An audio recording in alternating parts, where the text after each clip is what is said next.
শুধুমাত্র রাজনৈতিক বক্তৃতা দিয়ে সাধারণ মানুষের জীবনযাপনের মধ্যে কি পরিবর্তন আসবে এটা আমার কাছে কোনোদিনই বোধগম্য হয় না। আমরা একজন আছি আরেকজনের কাছে শহরে বসে রাজনীতির খেলা খেলতে, কে কাকে দোষ দিব, কে কাকে গুণ করব, কে কাকে উপরে তুলবো, কে কাকে নিচে নামাবো, এগুলো হয়ে গেছে রাজনীতির কেন্দ্রবিন্দু। রাজনীতির কেন্দ্রবিন্দু তো হওয়া উচিত ছিল সাধারণ মানুষের জীবনযাত্রার মধ্যে পরিবর্তন আনার প্রতিযোগিতা, কিন্তু পরিবর্তন আনার প্রতিযোগিতা তো নাই। যা আছে তা শুধুমাত্র ব্লেম গেম, কার শক্তি বেশি, কার ক্ষমতা বেশি, আর কে বড় চেয়ারে বসবে, আর কে কে ছোট চেয়ারে বসবে।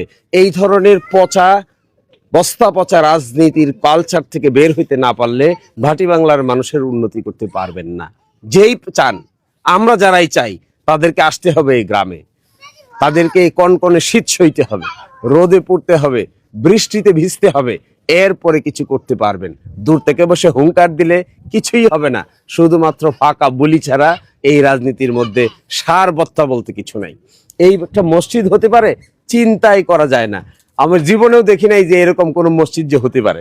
হাটির একটা মসজিদ, তাকিয়ে দেখেন একটা বাঁশের সাঁকু, আর হলো এইটাই মসজিদ, এখানেই নামাজ পড়ে, এটা টিনের ঘর। আমার জানা নাই দুনিয়াতে কোথাও এরকম মসজিদ আছে কিনা, দুনিয়ার কোনো জায়গায় খুঁজলে এরকম মসজিদ পাওয়া যাবে না, কিন্তু আমাদের এই ভাটি বাংলায় এই মসজিদ পাওয়া যায়।